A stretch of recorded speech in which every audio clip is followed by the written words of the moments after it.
ठीक है जी। आप जैसे ही आपका सीए, यानी एज ए सीए में जैसे ही आपका कंपनी का डाटा अपने कंपनी में डालता हूँ, तो जैसे ही कंपनी पहले ओपन करूंगा तो सबसे पहले क्या करेगा कि कहेगा माइग्रेट कर लीजिए। माइग्रेट का मीन्स क्या होता है कि जितना भी डाटा होगा इसमें कम से कम 740 वॉचर्स की एंट्री है इसमें, ये डाटा में, ये कंपनी में, जो कि मैंने आपको ऑलरेडी भेज रखा है जिप फाइल में बना के। इसको आप माइग्रेट करोगे ना तो सारा डाटा अपने में एंटर करेगा। ये 736 वॉचर है, सारा अपने में माइग्रेट करेगा, यानी सारा डाटा अपने में बैकअप ले रहा है ये। ठीक है जी। क्या ले रहा है? सारा डाटा बैकअप ले रहा है। कुछ टाइम लेगा बैकअप होने में। जैसे ही ये बैकअप ले लेगा, माइग्रेट कर लेगा, तो सक्सेसफुली का आपके सामने पॉपअप नजर कर देगा। ठीक है, अभी मेरा थोड़ा टाइम ले रहा है। अब देखो, अपडेटिंग कंपनी 736 वॉचर थे और 736 के वॉचर माइग्रेट कर लिया, कंप्लीट सक्सेसफुली आ गए मेरे सामने। मैं यहाँ से स्कैप कर दूंगा जी। देखो मेरी कंपनी आ गई है। अच्छा, यहाँ पे मेरे क्या दिखाता है? करंट फाइनेंशियल ईयर 1 अप्रैल 20 और 31 मार्च 21 का है मेरा। ठीक है, जो ये डाटा है। सबसे पहले आपके सामने कंपनी खुल जाती है तो सीए सबसे पहले क्या चेक करता है? आपके मन में सवाल आना चाहिए कि सीए सबसे पहले क्या देखता है। तो सबसे पहले सीए आपका क्या देखेगा? Closing opening. Opening closing match करता है वो। यानी अगर आपका, अच्छा, क्लोजिंग ओपनिंग से क्या होगा कि अगर आपका पहले से अगर बैलेंस शीट बना है तो आपके बैलेंस शीट से जो उसका क्लोजिंग होगा वो अगले साल का ओपनिंग होगा। जैसे फॉर एग्जांपल मान लीजिए मेरा फाइनेंशियल ईयर क्या चल रहा है? 1 अप्रैल 20, 31 मार्च 21।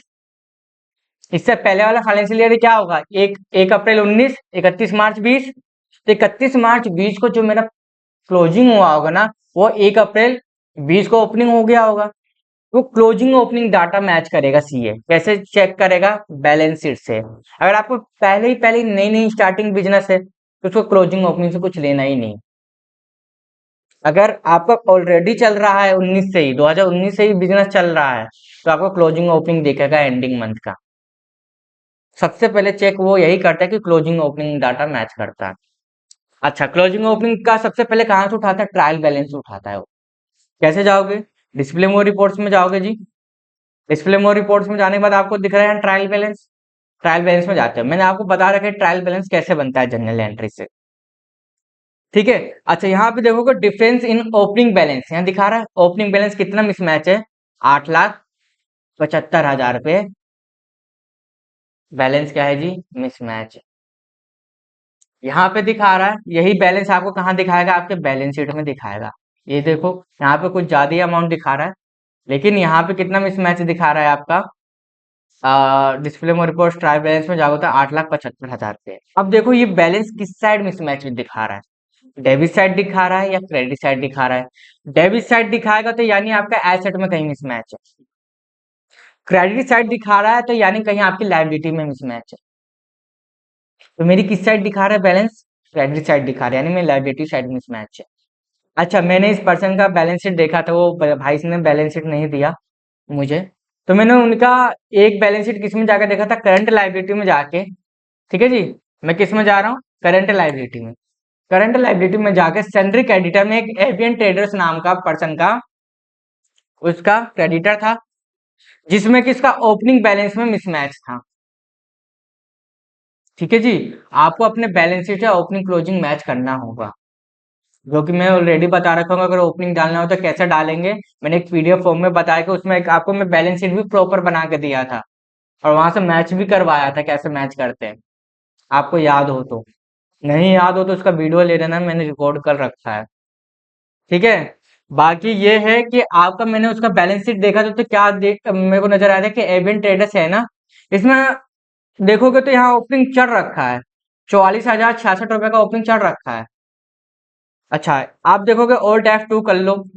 मेरा कब का देखना है? 1/4/20 से लेके 31/3/20 का देखना है। यहाँ देखो मेरा पिछले साल का जो आ रहा था क्लोजिंग बैलेंस और 1 अप्रैल को मेरा जो ओपनिंग हो रखा है, इसका कितना बैलेंस डिफरेंस अमाउंट है?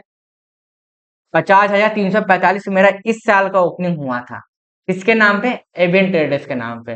लेकिन इसका एक्चुअली ये अमाउंट नहीं था, जिसके वजह से वो मेरा 8,75,000 का मिस मैच आ रहा था। अच्छा, अब मुझे मिस मैच हटाना है। अब इस पर्सन में मैं ओपनिंग कैसे चढ़ाऊंगा? अब बात बड़ा ये आता है। मुझे पता चल गया कि इस पर्सन के लेजर में मिसमैच था। किसका अंडरस्टैंडिंग था? ओपनिंग बैलेंस का अंडरस्टैंडिंग था, जो कि पिछले साल का उसका बैलेंस कितना था। मैं कंट्रोल एन से कैलकुलेटर ओपन करता हूँ जी।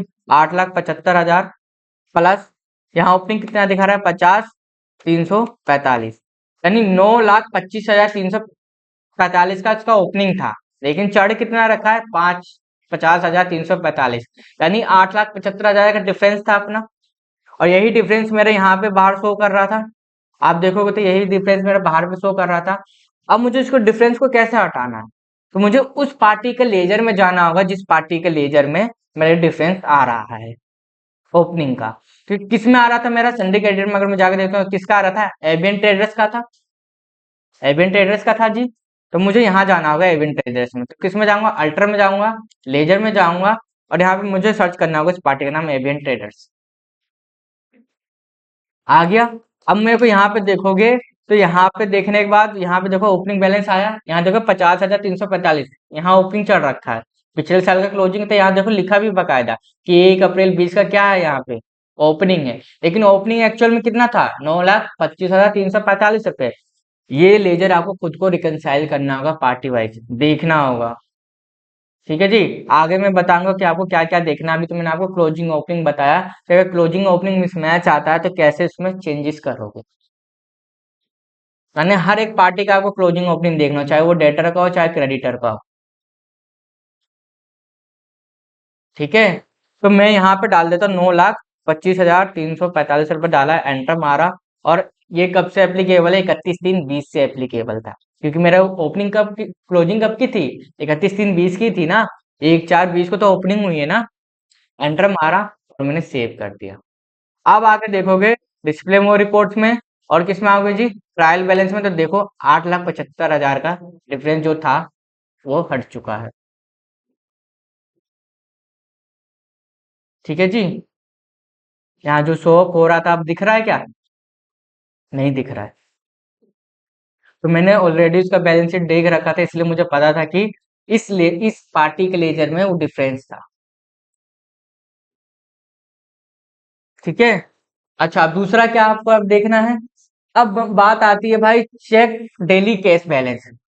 दूसरा बात, जब क्लोजिंग ओपनिंग सारा कुछ मैच हो जाता है ना, तो आपको अपने जो भी बुक्स ऑफ अकाउंट्स में कैश का ट्रांजैक्शन किया होगा उसमें चेक क्या करना है, डेली बेस का बैलेंस चेक करना है कि वो आपका कहीं नेगेटिव बैलेंस तो नहीं है। अच्छा, नेगेटिव बैलेंस कैसे होता था, जब कैश का अमाउंट क्रेडिट साइड दिखाता है टैली में तो नेगेटिव होता है आपका। अगर डेबिट साइड दिखाते हैं यानी पॉजिटिव है वो, है ना जी। तो मुझे को कैसे एक ओनर आपको पता करता है कि आपका कैश और बैंक बैलेंस कितना पड़ा हुआ है, तो मेरे को कैसे पता लग चलता है, डिस्प्ले में रिपोर्ट में जाता हूँ, अकाउंट बुक में जाता हूँ, कैश बैंक आपके सामने दिखता है जी। मैं यहाँ एंटर मारे, यहाँ देखो आपको बता देगा कि कैश में कितना पड़ा है, सेविंग अकाउंट में कितना है, और आपके करंट अकाउंट में कितना है, ओडी अकाउंट में कितना है, यहाँ सब आपका बैलेंस बता रहा है। ठीक है जी। लेकिन मुझे क्या जानना है, मेरा कैश का बैलेंस, कि मेरा कैश का बैलेंस कहीं नेगेटिव तो नहीं है, किसी मंथ में नेगेटिव तो नहीं चला गया, तो उसको मुझे पॉजिटिव करना पड़ेगा। तो ये दूसरा स्टेज में क्या चेक करता है, आपका कैश का बैलेंस, कि कहीं आपका नेगेटिव में तो नहीं है। तो मैं इसको एंटर मारता हूँ। अब देखो यहाँ मंथ वाइज है, और यहाँ देखो ओपनिंग बैलेंस कितना आ रहा है मेरा पिछले साल का, यानी पिछले साल 31/3/20 का क्लोजिंग था मेरा 2.5 लाख रुपए का कैश, और 1/4/20 को मेरा ओपनिंग हो गया था। या मेरा ओपनिंग बैलेंस 2.5 लाख दिखा रहा है, डेबिट साइड दिखा रहा है। तो मैं इसको एंटर मारता हूँ। ठीक है जी। एंटर मारता हूँ। अब मैं यहाँ क्या करूंगा, पूरे साल के देखने के लिए Alt F2 किया, 1/4/20 से लेके 31/3/21 तक किया जी। यहाँ पे मेरा नहीं आया, मैं यहाँ एंटर मारता हूँ जी। अब मुझे यहाँ क्या करना है बैलेंस देखने के लिए जी, तो सबसे पहले मुझे यहाँ देखना होगा, चेंज व्यू का ऑप्शन आ रहा है। यहाँ आपको एक डेली ब्रेकअप करके रिपोर्ट दिखाता है। ठीक है जी, डेली ब्रेकअप करके रिपोर्ट दिखाता है। जब आप चेंज व्यू पे जाते हो तो डेली ब्रेकअप करके रिपोर्ट दिखाता है। अब यहाँ देखो डेली ब्रेकअप में आपको कितना आसान हो गया, एक साथ पूरे साल की एंट्री आ गई, कैश की जितनी ट्रांजैक्शन आपने की होगी। यहाँ देखो, यहाँ मेरे कहीं भी नेगेटिव बैलेंस नहीं दिखाएगा। अगर नेगेटिव दिखाता है आपका बैलेंस, तो क्या वो दिखाता है रेड कलर का, लेकिन यहाँ पे आप देखो 1 अप्रैल से, यहाँ देखो मैंने यहाँ डाटा खोल रखा है, 1 अप्रैल से लेके 31 मार्च 26 तक का अगर आप देखोगे तो यहाँ पे कहीं भी नहीं दिखा रहा है आपका नेगेटिव, यानी ये मेरा राइट है, मेरा नेगेटिव बैलेंस नहीं है कैश में। ठीक है जी, यहाँ देखो पूरे 31 मार्च तक का आपको दिखा रहा है। दूसरा चीज मेरे ये चेक हो गया। अच्छा, तीसरे चीज में वो क्या करता है जी, अब आपको एक कंफर्मेशन बनाना पड़ता है। क्या चीज का कंफर्मेशन? अगर आपका ओनर बैंक से लोन ले रखा है तो उसका इंटरेस्ट सर्टिफिकेट मंगवाओ। ठीक है जी। दूसरा, आपके जितने भी डेटर क्रेडिटर है, मैंने क्या बोला, जितने भी डेटर क्रेडिटर तो आप समझ में आता है ना क्या होता है? जिसको सेल करते हो आपका डेटर होता है, जिसको जिससे परचेज करते हो आपका क्रेडिटर होता है। 31 मार्च यानी एंडिंग, फाइनेंशियल ईयर के एंडिंग में जो आपके बुक्स ऑफ अकाउंट्स में बैलेंस दिख रहा है, वही उस पर्सन के बुक्स ऑफ अकाउंट्स में बैलेंस होना चाहिए। अच्छा, सबसे बड़ा क्वेश्चन ये आता है कि हमारे बुक्स ऑफ अकाउंट्स में और उनके बुक्स ऑफ अकाउंट में मिसमैच क्यों हो जाता है?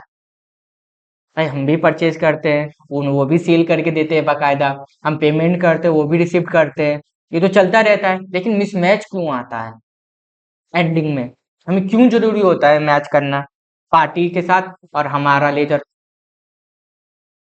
क्योंकि अगर आपका बैलेंस मिसमैच रह जाता है तो आपका बैलेंस शीट में अमाउंट चला जाता है, तो इसको बाद में, एक चीज मैं बता दूं, अगर एक बार आपका बैलेंस शीट कंपनी का ऑडिट हो जाता है तो भैया ओनर का कोई भी आ जाए उस अमाउंट को चेंज नहीं कर सकता है, बेशक से पिछला अमाउंट में कुछ रहना मतलब लेना देना कुछ रह गया हो या कोई बिल छूट गया हो, तब आप कुछ भी चेंजेस नहीं कर सकते हो। जो रह गया सो रह गया। इसलिए क्लोजिंग ओपनिंग के बाद, कैश बैलेंस के बाद आपका क्या होता है, डेटर क्रेडिटर का पार्टी का मैच होना चाहिए, यानी आपका भी जो लेजर में शो हो रहा है अमाउंट और जो सामने वाला पार्टी है उसके भी लेजर में जो हो रहा है अमाउंट। अच्छा, सबसे बड़ा क्वेश्चन क्या उठा कि भाई मिसमैच क्यों हो जाता है? आप डेबिट क्रेडिट इशू करते हो, कई बार आप डेबिट इशू कर देते हो तो कई बार पार्टी क्रेडिट नोट इशू नहीं करती है, कई बार वो क्रेडिट नोट इशू करती है तो कई बार आप डेबिट नोट इशू नहीं करते हो, तो इस वजह से क्या होता है जी, मिसमैच होता है। अच्छा, आपको कैसे कंफर्मेशन बनाना होगा? एक तो आपको कंफर्मेशन आपको अपने टैली से बनाना होगा। दूसरा, आप अपना उसको लेजर को एक्सपोर्ट करके पीडीएफ कंफर्मेशन लेटर के साथ उसको लेजर का पीडीएफ भी उसको सेंड करो साथ के साथ कि भाई तू चेक कर, मेरा ऑडिट करवाना है, जो मिसमैच हो रहा है तेरे मेरे बीच में तू अपना लेजर भेज, मैं उसको चेक करूंगा तेरे लेजर से अपने बुक्स ऑफ अकाउंट्स में यानी टैली में कि मैंने कौन सी एंट्री छोड़ा है, फिर मैं एंट्री देख के बताऊंगा कि तूने कौन सा एंट्री छोड़ा है। वो दोनों एंट्री हम कर लेंगे ताकि तेरा और मेरा लेना बराबर रहे। दोबारा इस बात को दोहरा रहा हूँ, नोट कर लो, अगर आपने ये गलती कर दी है और एक बार ऑडिट हो जाता है तो कोई भी उस अमाउंट को चेंज नहीं कर सकता है। अगर चेंज किया तो आप अगर जीएसटी डिपार्टमेंट की तरफ से पकड़े जाते हो या इनकम टैक्स के द्वारा पकड़े जाते हो तो पेनल्टी भरेगा, और जिसने साइन किया ना उसको भी बुलाया जाएगा, यानी सीए को भी। ऑनर तो जाएगा ही जाएगा, लेकिन जिसने सीए ने साइन किया ना उसको भी बुलाया जाएगा। तो इसलिए जब भी सीए साइन मारता है ना तो साइन मारने से पहले खुद चेक करता है आपका बुक्स ऑफ अकाउंट कि कुछ रह तो नहीं गया है।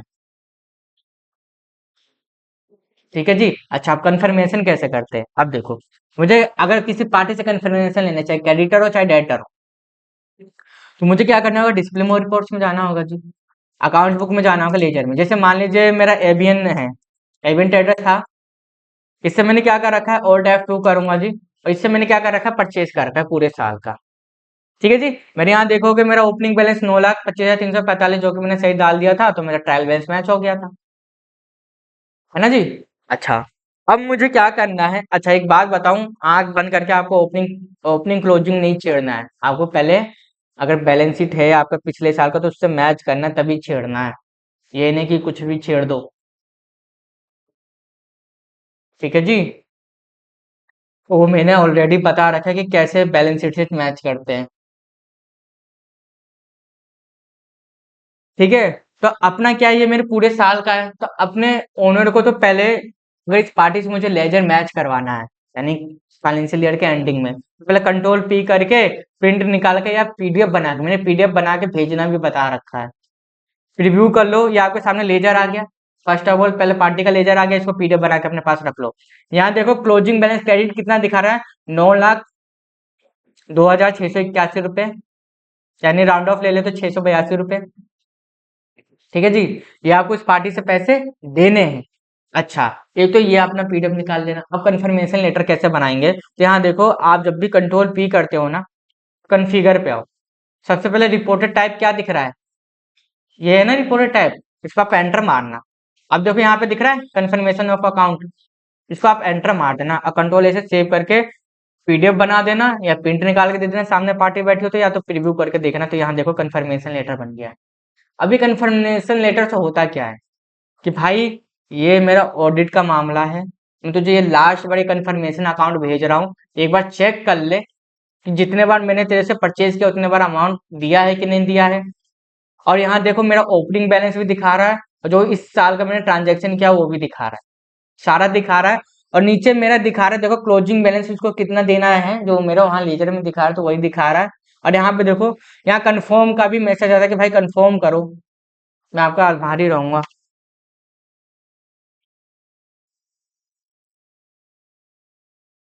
ठीक है जी, तो ये आपको लेजर के साथ साथ ये भी भेजना है उसको कि भाई कंफर्म कर ले, तेरे मेरे बीच में कुछ लेना देना रह गया कि नहीं रहना है। ऐसी डेटर का और प्लस में क्रेडिटर का एंडिंग, यानी मार्चिंग स्टार्ट होके, यानी मार्च का आपका एक हफ्ता रह गया हो, जैसे मार्च का आपका 20 दिन बीत गया हो, यानी 21 मार्च तक, 21 मार्च से आपका काम शुरू कर देना है। ठीक है जी, क्लोजिंग ओपनिंग मैच करना, कैश कहीं आपका नेगेटिव बैलेंस तो नहीं रह गया, कहीं पार्टी से मेरा कोई अंडरस्टैंडिंग तो नहीं रह गया, मिसमैच बैलेंस तो नहीं रह गया। मैंने आपको रीजन बताया क्यों मिसमैच होता है, डेबिट क्रेडिट नोट के वजह से होता है कि आपने एंट्री किया तो उसने नहीं किया, उसने किया तो आपने नहीं किया। ठीक है जी, और उसके बाद आपको क्या करना है, अब आपका क्या देखना चौथी बार में, चौथा स्टेज में डेप्रिसिएशन की एंट्री। अब डेप्रिसिएशन होता क्या है, अब वो सुन लीजिए। हर एक फिक्स एसेट की मैं बताऊं तो एक इनकम टैक्स के थ्रू परसेंटेज फिक्स किया गया है कि अगर आप फिक्स एसेट यूज करते हो तो उसके हर साल वैल्यू उतने परसेंटेज से कम कर दी जाएगी। जरूरी तो नहीं है कि वो पर्सन पूरे एक साल ही एसेट यूज करता हो, बीच में भी तो वो खरीद के ला सकता है ईयर एंडिंग में। ईयर एंडिंग है, जैसे मान लो फॉर एग्जांपल कि सितंबर मंथ में वो भाई मशीनरी खरीद के लाता है, लेकिन 31 मार्च को तो उसको डेप्रिसिएशन चार्ज करना है, तो जितना मंथ हुआ ना उतने मंथ का उसका डेप्रिसिएशन चार्ज करेगा उतने परसेंटेज से। या पूरे एक साल किया है तो पूरे एक साल का डेप्रिसिएशन का रूल चार्ज करने का क्या होता है जी, कि अबोव 180 डेज, यानी पूरे एक साल आपने यूज किया है, या लेस देन 80 डेज, यानी एक साल से कम यूज किया है। अगर पूरा एक साल यूज किया तो पूरा 100% डेप्रिसिएशन चार्ज करोगे। अगर 180 दिन से कम यूज किया है तो आप 50% डेप्रिसिएशन चार्ज करोगे। यानी मान लीजिए 50-100% कैसे कह रहा हूँ, फॉर एग्जाम्पल मान लीजिए कि आपका मशीनरी के ऊपर 10,000 रुपए का पूरे साल अगर आप यूज करते तो 10,000 रुपए का उस पर डेप्रिसिएशन चार्ज होता, यानी 100% चार्ज होता हो। लेकिन आपने आधा साल या 180 दिन से कम किया है तो उस पर 5,000 का डेप्रिसिएशन चार्ज होगा। ठीक है जी, ये याद रखना। दूसरा बात, इनकम हर एक एसेट के लिए आपको क्या होता है, एक परसेंटेज फिक्स होता है जो कि आपका सीए बताता है। आप भी अपने फोन से निकाल सकते हो कि मशीनरी का कितना परसेंट आपका डेप्रिसिएशन चार्ज होता है, कितने रेट से कितने परसेंटेज से। ठीक है, आप भी निकाल सकते हो, आप भी कैलकुलेशन कर सकते हो। नहीं तो आपका जो सीए होगा आप उनसे कह देना कि सर मेरे बिजनेस में ये फिक्स एसेट है, बताइए कितना अमाउंट से डेप्रिसिएशन चार्ज करना है। ठीक है जी, आप इतना माथा नहीं करना, क्योंकि एंडिंग में तो चेक करने नहीं वाला है, लेकिन आप पहले ही से फाइनलाइजेशन करके भेज रहे हो। ठीक है जी, तो आपको सारा कुछ चेक करा के भेज रहे हो पहले से ऑलरेडी, कि सीए को आपको दोबारा भूलने का मौका ना मिले कि भाई तू ये करके मुझे दे। ठीक है जी, तो उसके लिए आप क्या देखोगे कि मेरे अपने बुक्स ऑफ अकाउंट में मेरे पास क्या क्या फिक्स एसेट है। तो मैं आ जाता हूँ किसमें, बैलेंस शीट में। अब मैं बैलेंस शीट में आता हूँ फिक्स एसेट में। यहाँ फिक्स एसेट में देखो तो मेरे पास क्या क्या फिक्स एसेट है, कंप्यूटर है, फर्नीचर है, लैंड एंड बिल्डिंग है, और मारुति वैन है। मेरे पास ये फिक्स एसेट पड़ा हुआ है। जितने भी आपके फिक्स एसेट होंगे जी, उन सारे फिक्स एसेट पर डेप्रिसिएशन चार्ज होगा, यानी एक पे भी नहीं छूटने वाला है, ये बात याद रख लेना। ठीक है जी। फॉर एग्जाम्पल मैं यहाँ पे चारों को मान लेता हूँ 20,000 पे डेप्रिसिएशन चार्ज करूंगा। ठीक है जी। तो उसके लिए मुझे क्या करना होगा, 31 मार्च को मुझे जनरल एंट्री में जाके इसके ऊपर एडजस्टमेंट एंट्री माननी होगी डेप्रिसिएशन की। यहाँ पे आप वैल्यू चाहो तो अपने माइंड में नोट कर लो, कितनी कितनी वैल्यू है, सब में से 5-5 हज़ार रुपए माइनस कर देना। अभी देखो ये माइनस हो जाएगा। तो मैं आ जाऊंगा कहाँ पे, वोचर में जी। वोचर में आके जनरल वोचर में हूँ मैं। मुझे यहाँ करना है F2 से डेट चेंज करना है। यहाँ मैं क्या डालूंगा, 31/3/21 को डेप्रिसिएशन चार्ज करने वाला हूँ। अच्छा, डेप्रिसिएशन का मतलब क्या होता है? डेप्रिसिएशन का मतलब होता है हार्स, यानी किसी भी एसेट की वैल्यू कम कर देना। फॉर एग्जाम्पल मैं आपको रियल लाइफ से उठाता हूँ, जैसे आपने फोन खरीदा था 20,000 रुपए का, 6 महीने आपने यूज कर लिया, लेकिन आप 6 महीने बाद कहोगे कि भैया ये मैंने 20,000 का फोन लिया था, क्या वो 20,000 का लेने वाला है पर्सन? कहता भाई तूने तो यूज किया है, इसका 20 ना देके मैं देखो 12 दूंगा, यानी 8,000 का आपका लॉस है ना, यानी वो आपका खर्चा है ना। तो उसी को हम डेप्रिसिएशन कहते हैं। ठीक है। अच्छा, तो डेप्रिसिएशन के लिए मुझे क्या करना होगा, यहाँ डेप्रिसिएशन का बनाना होगा। यहाँ देखोगे तो डेप्रिसिएशन का नहीं बना है, तो मुझे क्या बनाना होगा, ओल्ड सी करके लेजर बनाना होगा। तो मैं डाल दूंगा डेप्रिसिएशन। ठीक है जी। ये मेरे किस में जाएगा, इनडायरेक्ट एक्सपेंस में जाएगा, क्योंकि मेरे लिए खर्चा है। जीएसटी का कोई बात नहीं, नॉट एप्लीकेबल। कितने अमाउंट का डेप्रिसिएशन अब चार्ज हो रहा है? आपके सीए ने कह दिया कि भाई चारों पे 5-5 हज़ार का डेप्रिसिएशन लगा दो। टोटल अमाउंट आपका कितना होने वाला है, 20,000 का। आपने 20,000 डाला जी। ठीक है जी। अच्छा, 20,000 डाला तो आप यहाँ ऑन अकाउंट लेके चलना, यहाँ कॉस्ट सेंटर होने, तो मैं कॉस्ट सेंटर को पहले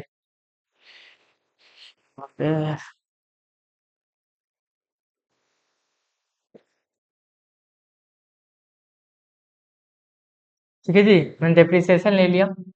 अब मुझे क्रेडिट में क्या डालना है, जितने भी आपके एसेट हैं वो सारे आपको क्या आने वाले हैं, क्रेडिट साइड, क्योंकि किसके ऊपर डेप्रिसिएशन चार्ज हो रहा है, आपको जो भी फिक्स एसेट है उस पे। तो मैंने क्या क्या थे, शायद कंप्यूटर था एक, कंप्यूटर पे कितना हुआ, 5,000 रुपये चार्ज हुआ। ठीक है जी। अच्छा, और क्या था मेरा, लैंड एंड बिल्डिंग था जी, कितना चार्ज हुआ जी, 5,000 रुपये इस पे चार्ज हो गया। अच्छा, और क्या था जी, मारुति वैन था, मैं मारुति वैन ले ले तो कितना जी, 5,000। और शायद उसके बाद शायद लैपटॉप था। एक बार मैं यहीं से देख लेता हूँ। तो मुझे कहाँ जाना होगा, गो टू पे। गो टू पे जाके मुझे कहाँ डालना है, बैलेंस शीट पे, और यहाँ पे मुझे क्या डालना है, फिक्स एसेट। तो फर्नीचर था, तो मैं यहाँ आ जाता हूँ फर्नीचर, मैं आ जाता हूँ फर्नीचर। फर्नीचर 5,000, तो देखो मैंने 20,000 रुपये का डेप्रिसिएशन चार्ज हुआ था। उसके बाद जितने भी मेरे एसेट है देखो, सबकी वैल्यू कम हो गई, यहाँ पे भी आपको शो हो रहा है। एंटर एंटर मारा और मैंने सेव कर दिया। अब आप आके देखोगे बैलेंस शीट पे, बैलेंस शीट पे आके देखोगे फिक्स एसेट पे, तो यहाँ देखो पहले 50 का था कंप्यूटर, अब 45 का हो गया। फर्नीचर 5 लाख का था, अब 4,95,000 का हो गया। लैंड एंड बिल्डिंग कितने का था, 5 लाख शायद समथिंग कुछ का था, तो उतने का हो गया 12 लाख। यहाँ 13 लाख का मारुति वैन था, लेकिन कितने का हो गया, 12,95,000 का। यानी इनकी वैल्यू मैंने कम कर दी। मैंने क्या कर चार्ज कर दिया, डेप्रिसिएशन चार्ज कर दिया जी। अच्छा, उसके बाद अपनी क्या करनी होती है जी, अब आपका आउटस्टैंडिंग एक्सपेंस दिखाना पड़ता है। यानी आउटस्टैंडिंग एक्सपेंस होता क्या है, आउटस्टैंडिंग एक्सपेंस का मतलब क्या होता है, यानी आपके ऐसे खर्चे जो आपका पेबल होने वाला है, पेबल कह लो, आउटस्टैंडिंग कह लो, बात बराबर है। अच्छा, इन दोनों का हेड क्या रख सकते हैं, चाहे करंट लायबिलिटी रख लो चाहे प्रोविजन रख लो, बात सेम होता है। ठीक है जी। तो सबसे पहले मैं अपना खर्चा देखूंगा कि मेरा क्या क्या है खर्चा।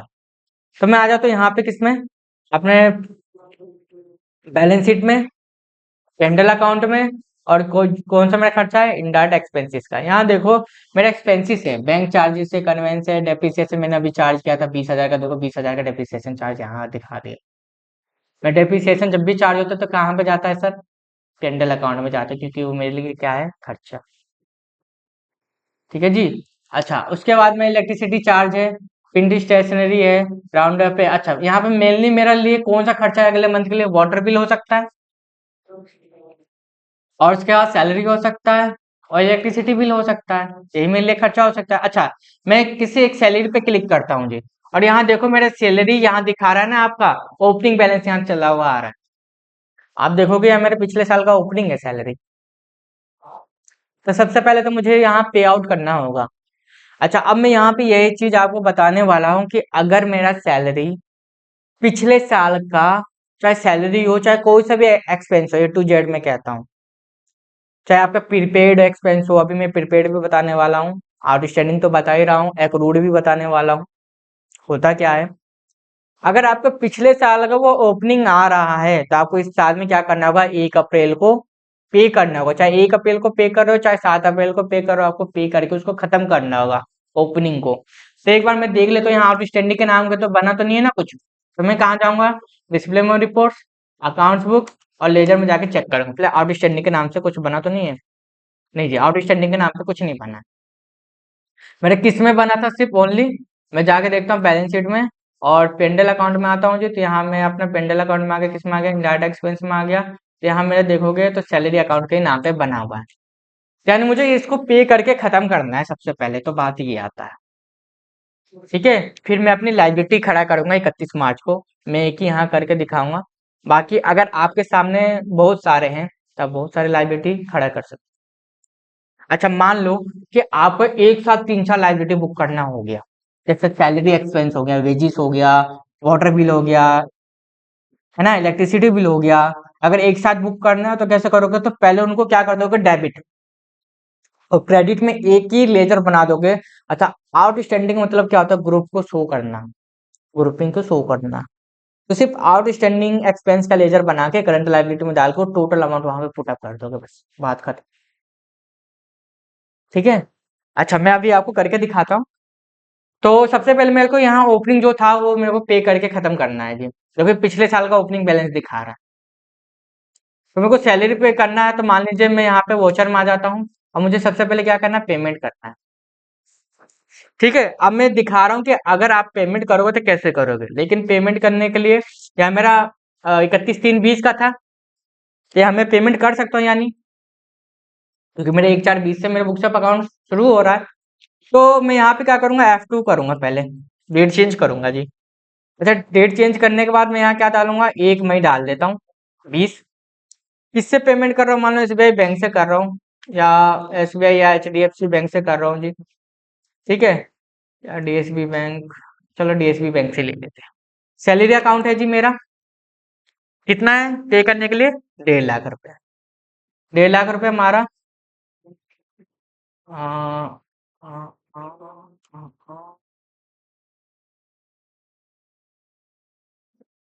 एक मिनट, सैलरी पेबल,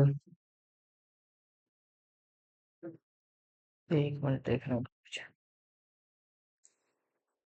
जब भी मैं आउटस्टैंडिंग खड़ा करता हूँ, यानी पिछले साल का मैं खर्चा, जैसे मान लीजिए आप सैलरी कैसे लेते हो कंपनी में, जनवरी मंथ का फरवरी में, फरवरी मंथ का मार्च में, मार्च मंथ का अप्रैल में।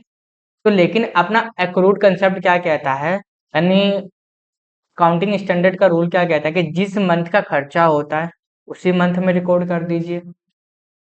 ठीक है जी।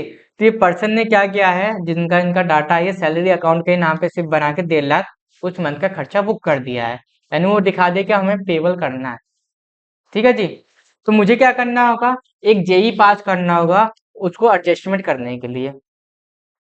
तो मुझे क्या करना होगा, सैलरी एक अकाउंट के नाम पे मैं लेजर बना देते हैं, सैलरी एक्सपेंस के नाम पे बना देता हूँ, जिसको मैं डायरेक्ट एक्सपेंस में ही रखूंगा। ठीक है जी, कितना देना है, 1.5 लाख रुपए देना है ना, ऑन अकाउंट किया, मैंने प्राइमरी कर लिया। ठीक है, अब क्रेडिट में क्या करूंगा, सैलरी अकाउंट,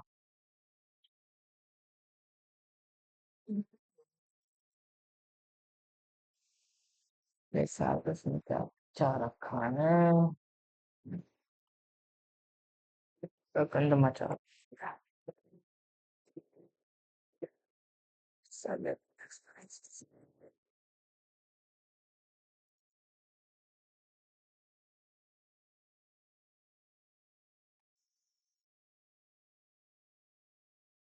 ठीक है जी, ये देखो हो गया। मेरे क्या था, सैलरी अकाउंट भाई साहब ने पेबल कर रखा था, यानी बुक्स कर रखा था। मैं दोबारा दिखाता हूँ, यही खोल लेता हूँ। मेरे को क्या करना है, इस मंथ में सैलरी देना है। मैंने अपना बुक्स ऑफ अकाउंट्स में पहले ही रिकॉर्ड कर दिया था, वो एंट्री डाटा मैंने पहले ही, मतलब मार्च मंथ का जो मेरा एंडिंग था, मैंने मार्च मंथ की सैलरी यानी 31 मार्च को पहले ही मैंने बुक कर लिया था, यानी 1.5 लाख रुपए मुझे देना ही देना था। ठीक है जी, तो अब मैं अप्रैल मंथ में दूंगा।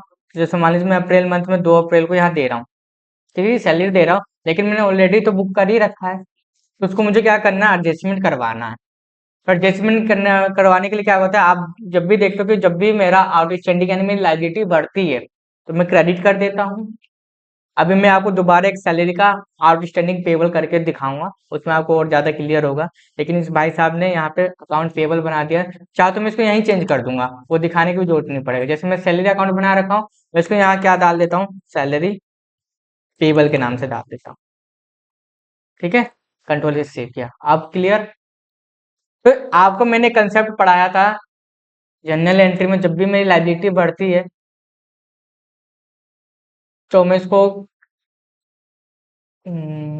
ठीक है, ठीक है, सैलरी अकाउंट ठीक है। सैलरी एक्सपेंस मैंने डेबिट कर दिया और सैलरी पेबल को मैंने क्रेडिट कर दिया। जिस तरह की मेरे ये जो ओपनिंग बैलेंस था, ये मेरा यहाँ पे क्लियर हो गया है। यहाँ पे नहीं दिखाएगा मेरे को, कहाँ दिखाएगा, पेबल का मैंने जो कि एडिट कर दिया था, सैलरी पेबल के नाम से, यहाँ देखो, यहाँ मेरी क्लोजिंग ओपनिंग जो थी मैच हो गई है। तो आपको जब भी क्लोजिंग ओपनिंग को बैलेंस खत्म करना हो ना, तो जो इस मंथ का यानी जो आपको मार्च मंथ का था खर्चा, वो अप्रैल मंथ में पे कर रहे हो, तो पहले उस खर्चे को क्या कर देना, डेबिट। और जो वहां आपने जो क्रेडिट कर रखा था, वहां पे को यहाँ पे आप कर दोगे। जैसे वहां पे आपने डेबिट का क्या कर रखा, salary expense account debit to outstanding payable account, लेकिन मेरे को यहाँ पे बुक करना था खर्चा, तो मैंने क्या कर दिया था, जो मेरा पेबल पिछले साल का बाकी बैलेंस था, मैंने इस साल के खर्चे से एडजस्टमेंट कर दिया, जिससे मेरा ओपनिंग और क्लोजिंग पूरा बैलेंस खत्म हो गया। अब जैसे फॉर एग्जांपल मैं मान लेता हूँ, इसको छोड़ के मैं एक नया लेजर आपको बना के दिखाता हूँ।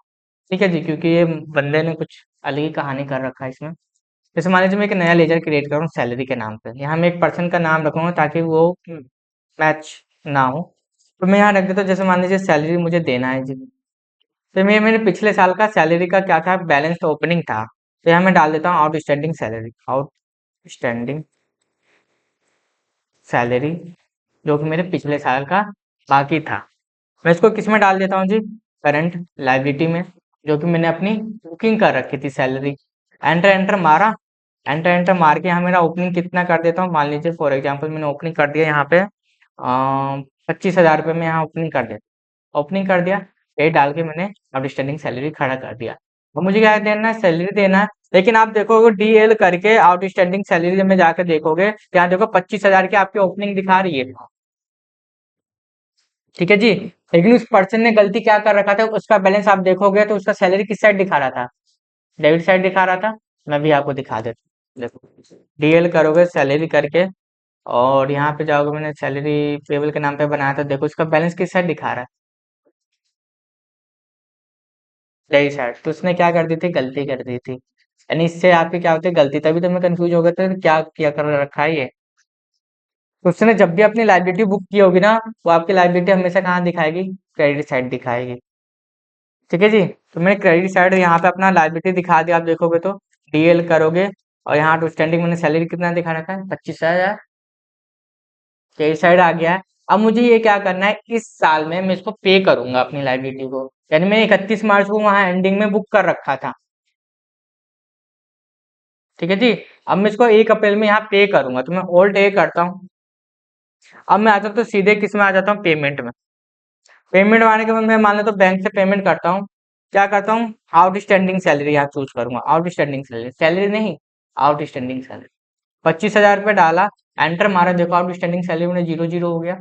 एंटर एंटर मारा, एंटर मारा, यहाँ देखो मैं क्लोजिंग ओपनिंग खत्म, पे कर दिया जी। ठीक है, तो उस पर्सन ने लेजर ही गलत बना रखा था, इसके वजह से कंफ्यूजन ज़्यादा क्रिएट हो रहा था। ठीक है, अब मैं आपको एक एग्जांपल देना चाहता हूँ कि मान लो कि आपके सामने 3-4 एक्सपेंसेस एक साथ हो रहे हो और आपको क्या करना है 3-4 एक्सपेंसेस एक साथ हो रहे हैं और आपको क्या करना है एक साथ उस खर्चे को बुक करना है, यानी अलग-अलग लेजर में नहीं बुक करना है, सीधे एक आउटस्टैंडिंग का ही लेजर में सारा कुछ डालना है। तो आपको क्या करना है एक जेई पास करना होगा 31 मार्च एंडिंग को, किसमें जाओगे जनरल एंट्री में F2 करके 31/3 क्या डालोगे सर 1/4/20 चल जाना 31/3/20 यानी 21 डालोगे। यहाँ पे जितने भी खर्चे होंगे आपके जैसे मान लीजिए सैलरी से एक्सपेंस है, सैलरी एक्सपेंस मैंने बुक कर दिया, मान लो 25,000 रुपये में सैलरी एक्सपेंस है, ऑन अकाउंट किया, ठीक है प्राइमरी डाला। उसके अलावा और आपका क्या खर्चा हो सकता है, वाटर बिल हो सकता है, वाटर बिल चार्जेस में मान ले तो 5,000 रुपये है, ठीक है जी ऑन अकाउंट का ये भी बुक कर लिया मैंने। ठीक है, अब एंडिंग में अगर और भी आपके सामने ऐसे खर्चे हैं सारे तो आपको एक लेजर बनाना होगा किसके नाम से, आउटस्टैंडिंग के नाम से, बस बना दो आउटस्टैंडिंग एक्सपेंसेस के नाम से बना। आपको जरूरी नहीं है कि हर एक खर्चे के लिए अलग अलग लेजर बनाओ, आपको बस लाइबिलिटी खड़ा करनी है, आउटस्टैंडिंग एक्सपेंस का लेजर बनाओ, करंट लाइबिलिटी में डालोगे कंट्रोल से सेव, देखो 25/5 कितना 38 और सारी में लाइबिलिटी किसमें चली जाएगी 30 के 30 इसमें चली जाएगी। मैंने एंट्री मार दी और ये आपकी किस में दिखाएगी, बैलेंस शीट में जाओगे और आपका करंट लाइबिलिटी में दिखाओगे, देखो आउटस्टैंडिंग क्या आपकी 30,000 की बन गई। ठीक है जी, तो जरूरी नहीं है कि हर एक खर्चे के लिए अलग अलग अलग लेजर बनाओ, आप एक आउटस्टैंडिंग एक्सपेंस का बना के सीधे एंट्री मार दो। अब मान लो कि आपको शुरू हो जाता है 1 अप्रैल, फॉर एग्जाम्पल मान लेता हूँ 1 अप्रैल, तो मैं यहाँ ओल्ड F2 करके पहले चेंज पीरियड कर देता हूँ, तो मैं यहाँ मान लेता हूँ 31/3/2022 तक, 31/3/2022 तक। ठीक है जी, अब मान लो कि मेरा वो पिछला क्या था, क्लोजिंग हो गया था आउटस्टैंडिंग एक्सपेंस, और इस साल का मैं क्या करूंगा ओपनिंग।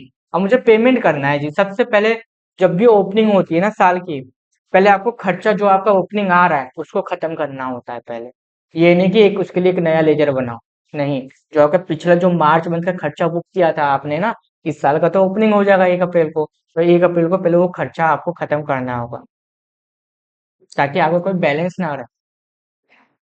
तो अब देखो मैं पेमेंट में आ जाता हूँ, अब मैं क्या आता हूँ डेट चेंज कर लेते हैं, हमें 1/4/21 डाल दिया, 31/3/21 के मैंने वो बुक कर ली थी अपनी एंट्री। अब मैं यहाँ डाल देता हूँ बैंक से, तो मैंने बैंक डाला जी, और यहाँ पे मैं क्या डाल दिया आउटस्टैंडिंग डालूंगा, मुझे कोई लेजर नहीं सिलेक्ट करना, सीधे आउटस्टैंडिंग एक्सपेंस 30 का 30 दिखा रहा है, मैंने 30,000 का 30,000 डाला, एंटर मारा और पेमेंट कर दिया। अब जाकर आप देखोगे DAL आउटस्टैंडिंग एक्सपेंस का, यहाँ देखो जो आपका ओपनिंग था पिछले साल का, इस साल मैंने पेमेंट करके वो क्या कर दिया खत्म कर दिया। सबसे पहले बात यह याद रखना, जब भी आपका बैलेंस शीट फाइनलाइजेशन हो जाता है और खर्चा बुक हो जाता है 31 मार्च एंडिंग में, तो आपको क्या कर देना है सर, जैसे ही 1 अप्रैल आता है, जब आप खर्चे के लिए पेमेंट करते हो, तो आउटस्टैंडिंग हो चाहे पेएबल हो, उसको आपको पेमेंट करके वहीं खत्म कर देना है, ओपनिंग तो कुछ रखना ही नहीं है, ये बात याद रखना। अगर यहाँ तक